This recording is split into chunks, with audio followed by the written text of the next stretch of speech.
Hey guys, welcome back to YouTube channel Unique Classes. तो जैसे कि एसओसी के फॉर्म निकल चुके हैं, एसओसी की तैयारी आप सभी कर रहे होंगे और आज मैं आप सभी की इसी तैयारी को मंजिल तक पहुंचाने के लिए यहाँ पर आई हूँ।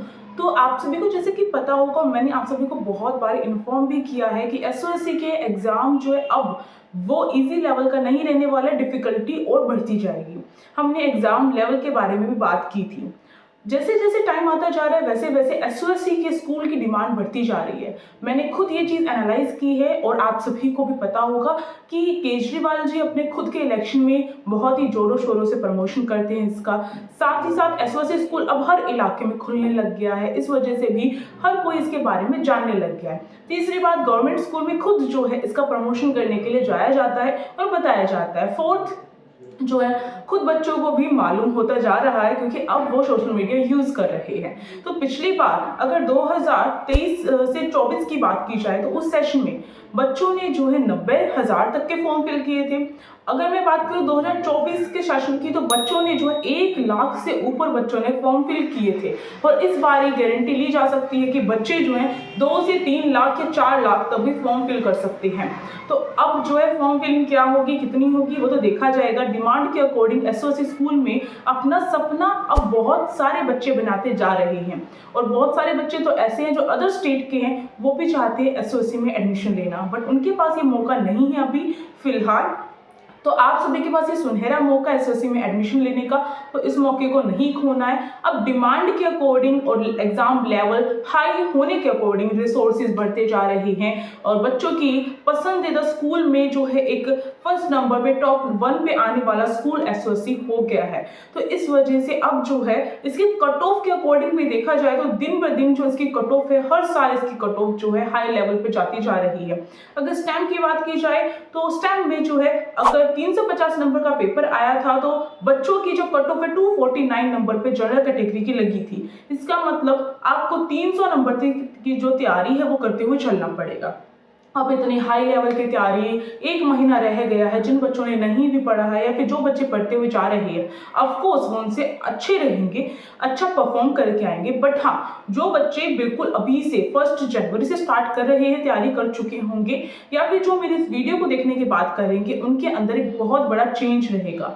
उन बच्चों से जो बच्चे इस वीडियो को नहीं देख रहे हैं, जिनको नहीं पता है, क्योंकि हम इसमें बताने वाले वो सारी की सारी ऐसी मेजर चीज़ें जिसको आपके एग्जाम पे इफेक्ट जरूर पड़ेगा। अपनी पढ़ाई का जो स्टैंडर्ड है उसको आप सभी हाई कर दोगे। तो आप सभी को पता होना चाहिए, सबसे पहले किसी भी एग्जाम की तैयारी करने से पहले आप सभी को उसका सिलेबस पता होना चाहिए। सिलेबस अभी तक न्यू नहीं आया है। ओल्ड जो सिलेबस है एसओसी का, क्योंकि हमेशा 99% ओल्ड सिलेबस ही रहता है एसओसी का, आज तक तो चेंज हुआ नहीं है, तो वही सिलेबस हमें जो है अपनी तैयारी करनी है। इसमें आप सभी को पता होना चाहिए क्लास 9th के हर डोमेन 5 डोमेन है और क्लास 11th में 4 डोमेन है।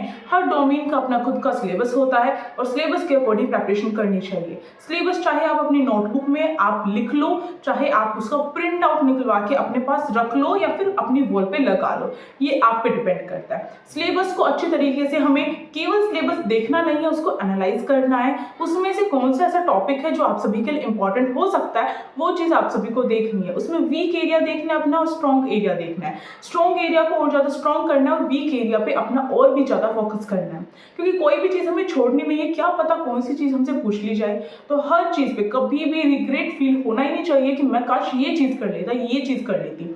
अभी से ही अपने 100% की तैयारी करते हुए चलिए। इसके बाद हमारा मेन रहता है कि हमारा जो एग्जाम पैटर्न है, सिलेबस देख लिया, नेक्स्ट स्टेप है आप सभी का एग्जाम पैटर्न। अब एग्जाम पैटर्न डिपेंड करता है कि हर डोमेन का अपना खुद का एक एग्जाम पैटर्न होता है। तो उसमें जो है रीजनिंग, मेंटल एबिलिटी जिसे बोलते हैं, कॉमन ऐसा आपका सेक्शन रहेगा जो हर किसी में आने वाला है।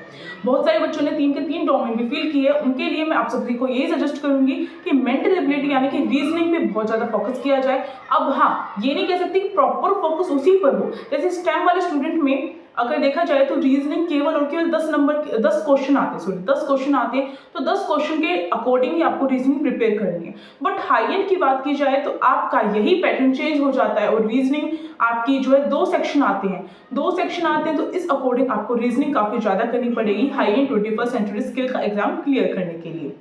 तो एग्जाम पैटर्न आप सभी के सिलेबस और एग्जाम पैटर्न जो है ये बहुत इंपॉर्टेंट रोल प्ले करता है आप सभी के एग्जाम को अच्छे तरीके से करने के लिए। तो इसी के अकॉर्डिंग केवल ये नहीं है कि आपको अपनी स्टडी ऐसे ही करके डाल देनी है, नहीं, आपको अपना सिलेबस और एग्जाम पैटर्न पता होना चाहिए। इसके साथ ही अगर बात करूँ तो बच्चों को बहुत ज़्यादा कंफ्यूजन रहती है। बच्चे बोलते हैं कि क्लास 9th के लिए एंट्रेंस एग्जाम दे रहे हैं तो क्लास 9th की बुक्स पढ़नी पड़ेगी। वही नहीं, क्लास 9th की बुक्स नहीं पढ़नी, आप सभी को क्लास 8th की बुक पढ़नी पड़ेगी। ओके, और इसी तरीके से क्लास 11th में जो बच्चा एग्जाम देने वाला है उसको क्लास 10th की बुक पढ़नी पड़ेगी।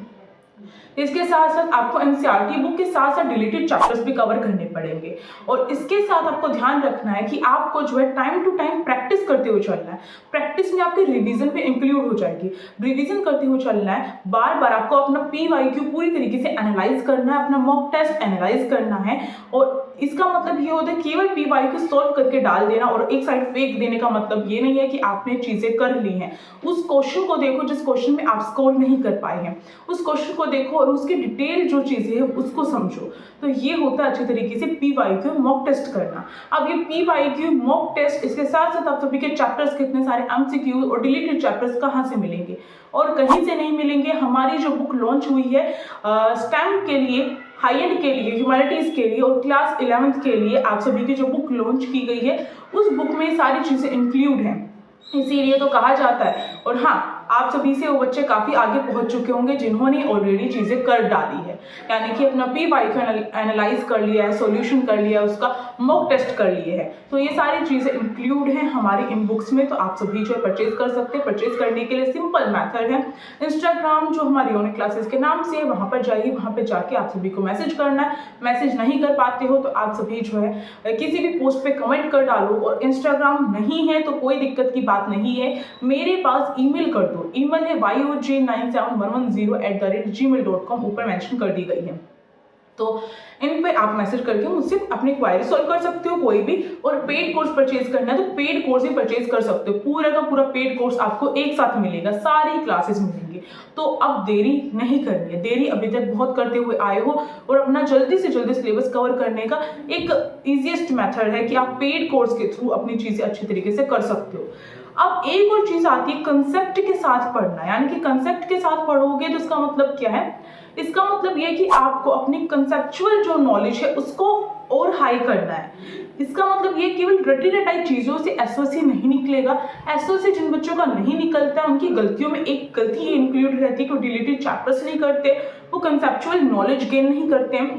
ताकि जैसे कुछ बच्चे जो होते हैं मैथ्स के, रीजनिंग के जो ट्रिक होती है उनको रटते हैं, अप्लाई करते हैं सेम सिचुएशन में, बट कोई सिचुएशन थोड़ी सी घुमा कर दे दी जाए, लैंग्वेज थोड़ी सी घुमा कर दे दी जाए, या फिर आपकी कंसेप्चुअल नॉलेज चेक की जाए तो उसमें आप फेल हो जाते हैं। तो अपने कंसेप्ट को अच्छे तरीके से क्लियर कर लोगे तो किसी भी दूसरी चीज की जरूरत नहीं पड़ेगी। तो ये इंपॉर्टेंट चीज है। इसके साथ आप सभी को डेली एक काम करना है, डेली आपको टू डू लिस्ट बनानी है, यानी कि टाइम टेबल बनाना है डेली का। टाइम टेबल डेली का कैसा होता है? इसमें आप सभी वो सारी चीजें लिखते हैं, आप सोना, उठना, बैठना, नहाना, धोना ये चीजें नहीं लिखते हैं। आप केवल लिखते हैं कि आपको आज कौन से टॉपिक्स कवर करने हैं, और वो टॉपिक्स आप शाम को या फिर रात को सोते वक्त एनालाइज करते हैं क्या हमने वो टॉपिक्स कवर किए, और अगर नहीं किए तो उन टॉपिक्स को आप कल के लिए जो है डालोगे। प्लस में अपने जो टू डू लिस्ट में है उस दिन के भी आपको टॉपिक्स कवर करने पड़ेंगे। तो इस तरीके से आप अपना सिलेबस बहुत जल्दी कवर कर सकते हो। अब ये सारी चीजें तो मैंने छोटी छोटी और मिनटों में चीजें बता दी हैं, कुछ और भी ऐसी चीजें जो मैं आप सभी को बताने वाली हूँ ताकि आप सभी बहुत अच्छी तरीके से अपनी तैयारी को और अच्छा कर सको। जैसे कि आपको क्या करना चाहिए? रिकॉल मेथड यूज करना चाहिए। रिकॉल मेथड क्या होता है कि हम किसी चीज को मेमोराइज करते हैं, बार बार अपनी मेमोरी में फिट करते हैं। क्या आप में से अपने मम्मी पापा का बर्थडे पता है? अपना खुद का बर्थडे पता है आप सभी को? आप कहोगे बिल्कुल हमें पता है। अब मैं अगर आपसे पूछोगे यूनिक क्लासेस को कब ज्वाइन किया था, ये चीज पता है? तो बच्चे आप सभी बोलोगे नहीं मैम ये नहीं पता है। क्यों? क्योंकि एट द मोमेंट हमने वो चीज ज्वाइन कर दी और हमारी मेमोरी समझ गई कि इसको रिकॉल करने की कोई जरूरत नहीं है कि आज क्या डेट है, क्या चीज है, या किस दिन हमने उसको किया है। तो कई बार क्या होता है क्वेश्चन में क्वेश्चन देखकर ऐसा लगता है कि ये क्वेश्चन हमने पढ़ रखा है, बट इसका आंसर क्या रहेगा वो हमें नहीं पता होता है। इसके पीछे रीजन यही होता है कि आप अपनी मेमोरी को रिकॉल नहीं करते हो, बार बार एक चीज को रिवाइज नहीं करवाते हो, दोहराते नहीं हो। तो रिकॉल करना पड़ेगा। ब्रेनस्टॉर्मिंग करनी पड़ेगी अपनी, यानी कि हमें अपने माइंड को, अपने ब्रेन को इस तरीके से ढालना पड़ेगा कि हम अपनी चीज़ों को बार बार रटना नहीं है। इसमें रोट मेमोराइजेशन बिल्कुल नहीं होनी चाहिए। हाँ, रोट मेमोराइजेशन केवल उन चीज़ों में हेल्पफुल रहती है जिसमें आपको डेट वगैरह याद करनी है, बट आपको कंसेप्चुअल नॉलेज के साथ मेमोराइज करना पड़ेगा। अब मेमोराइज में आपका रिवीजन जो है बहुत इंपॉर्टेंट रोल प्ले करता है। रिवीजन कैसे करें और किस तरीके से करें, उसके लिए आप जो अपने शॉर्ट नोट्स प्रिपेयर कर सकते हो। शॉर्ट नोट्स प्रिपेयर करोगे आपके खुद के, ऐसा नहीं कोई वीडियो देखी आपने और उसके notes as it is copy कर लिए, वो शॉर्ट नोट्स नहीं कहलाते हैं। शॉर्ट नोट्स होते हैं अपना खुद का रीड करना, आप किसी वीडियो से समझ सकते हो, समझ के और अपने अकॉर्डिंग अपनी लैंग्वेज में अपने नोट्स प्रिपेयर करना। और चाहे वो आप मेरी बुक से कर रहे हो नोट्स प्रिपेयर, बट बुक में नोट्स बिल्कुल शॉर्ट दे भी रखी हैं और थोड़ा डिटेल में भी दे रखे हैं, बट उसके साथ ही आपको खुद भी उसके भी शॉर्ट नोट्स प्रिपेयर करने चाहिए ताकि आप अपने एग्जाम से 1-2 दिन पहले रिवाइज कर सको। साथ ही साथ अपनी बुक में अंडरलाइन करते हुए चलना है आपको, चाहे आप एनसीईआरटी बुक पढ़ रहे हो, चाहे यूनिक क्लासेस की जो बुक है वो पढ़ रहे हो, उसमें अंडरलाइन करते हुए चलना, हाईलाइट करते हुए चलना। अब हाईलाइट में से भी क्या होता है, मेन पॉइंट जो होता है आपको उसको आपको अपनी नोटबुक में लिखना है और शॉर्ट नोट्स बनाने हैं। तो शॉर्ट नोट्स इस तरीके से प्रिपेयर होते हैं। साथ साथ माइंड मैपिंग एक ऐसा खेल है जिसके थ्रू क्या कर सकते हो आप सभी जो है अपना एक ही टाइम में बहुत सारी चीज़ें रिवाइज कर सकते हो। आपने अगर माइंड मैपिंग बना रखी है कि इस टॉपिक का जैसे मानो कोई भी टॉपिक है उसके फैक्टर एक साथ लिख लिए, ठीक है, उसके रीजन एक साथ लिख लिए, इस तरीके से आप अगर बनाते हो उसी को बोल सकते हैं शॉर्ट नोट्स। और भी ज़्यादा शॉर्ट कर दी हमने तो वो माइंड मैपिंग हो जाएगी। माइंड मैपिंग हो या शॉर्ट नोट्स या फ्लैश कार्ड्स वगैरह बना सकते हो ताकि आप रिवाइज कर सको। चाहे सुबह आप जैसे सो के उठते हो तब रिवाइज करो, चाहे आप सोने जा रहे हो तब रिवाइज करो। ये बेस्ट रहता है रिवीजन के लिए। जो चीज़ हम सोने से पहले रिवाइज करके सोते हमारे माइंड में कहीं ना कहीं वो चीज़ें घूमती रहती है। अगर आप एक डर के साथ सोते हो कि एसएससी में आपका होगा नहीं होगा, तो हमें ड्रीम भी उसी तरीके के आते हैं।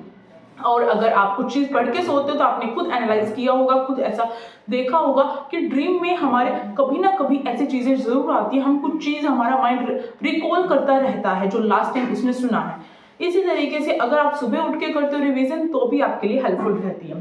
तो इस तरीके से आप रिकॉल कर सकते हो, मेमोराइजेशन कर सकते हो। नेक्स्ट आपका स्टेप और या फिर आपके लिए जो हेल्पफुल हमारा जो स्टडी प्लान है उसमें आपके लिए हेल्पफुल टिप ये रहेगी कि आप जो क्या कर सकते हैं, प्रैक्टिस स्टिमुलाइजेशन कर सकते हैं। इसका मतलब ये है कि अपने आप को आप दोबारा से क्या करोगे, एक ऐसा इन्वायरमेंट प्रोवाइड करोगे, यानी कि हमें ऐसा लगता है कभी कभार हम एग्जाम में जाते हैं, एग्जाम का क्वेश्चन पेपर देखते ही हमारे हाथ पैर कांप जाते हैं। फर्स्ट क्वेश्चन देखते ही हमें लगता है कि हमें तो नहीं आता है, या फिर हमारे मन में कोई डर बैठ जाता है, एग्जाम का डर।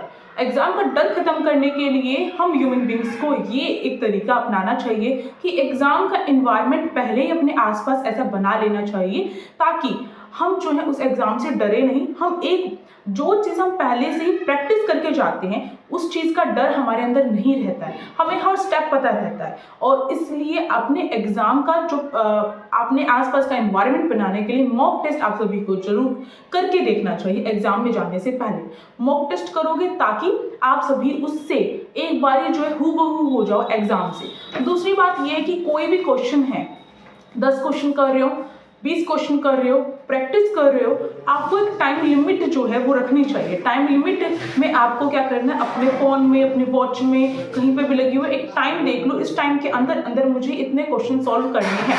इससे आपकी स्पीड भी इंक्रीज होती है और मॉक टेस्ट से भी आपकी स्पीड इंक्रीज होती है, एनालाइज कर पाते हो अपने एग्जाम को, साथ साथ अपने वीकनेस देख पाते हो, अपना स्ट्रॉन्ग एरिया देख पाते हो और अपने एग्जाम के इन्वायरमेंट से हूबहू हो पाते हो। और ये कब होगा, जब आप मॉक टेस्ट को सही तरीके से करोगे। यानी कि मॉक टेस्ट जब आप अटेम्प्ट करते हो, जो हमने अपनी बुक में आप सभी को दिया है, और जिस बच्चे को नहीं पता फिर से बता दो, बुक लेने का सिंपल आपका ये मेथड है। इंस्टाग्राम आईडी यूनिक क्लासेस के नाम से जाके मुझे मैसेज करके ले सकते हो। तो मॉक टेस्ट जब आप करते हो तो मॉक टेस्ट करने के लिए जो टाइम आपके सिलेबस में मेंशन किया गया कि इतने टाइम में इस डोमेन का पेपर होने वाला है, उतना ही टाइम आपको अपने एग्जाम में रखना है। यानी कि जो आप अपने घर में एग्जाम देने वाले हो, मॉक टेस्ट देने वाले हो, उतना ही टाइम रखना है। तो ये चीज़ें करनी पड़ेंगी और इन चीज़ों से अपने लेवल आप किस तरीके से इंक्रीज कर जाओगे आपको खुद भी नहीं पता चलेगा। यानी कि अपनी गलतियों को, अपनी वीकनेस को, अपने स्ट्रॉन्ग एरिया को, इसके साथ साथ एनालाइज करने का अपना और प्रैक्टिस करना, रिकॉल करना मेमोरी को, इस तरीके से आप अपने आप को कहीं ऊंचा ही पाओगे, इंक्रीज कर पाओगे। तो इस तरीके से आप अपनी स्टडी को और भी अच्छा कर सकते हो। और इस वीडियो को आप लाइक कर सकते हो, शेयर कर सकते हो, सब्सक्राइब कर सकते हो हमारे इस यूट्यूब चैनल को। साथ ही साथ एसओसी यूनिकॉर्न्स को भी, ये हमारा सेकंड यूट्यूब चैनल है। साथ ही साथ टेलीग्राम ग्रुप को भी आप ज्वाइन कर सकते हो, लिंक डिस्क्रिप्शन बॉक्स में दिया गया है, ताकि कोई भी चीज़ आपसे स्किप ना हो। और इसके साथ इंस्टाग्राम आईडी यूनिक क्लासेस के नाम से है, उस पर भी जाके आप सभी जो है मुझे फॉलो कर सकते हो। और आप सभी जो है कोई भी क्वेरी है, कुछ भी चीज़ है, बुक लेनी है, पेड कोर्स लेना है, वो भी आप सभी इंस्टाग्राम आईडी यूनिक क्लासेस पर ही पा सकते हैं। Thank you for watching the video, stay tuned, be happy.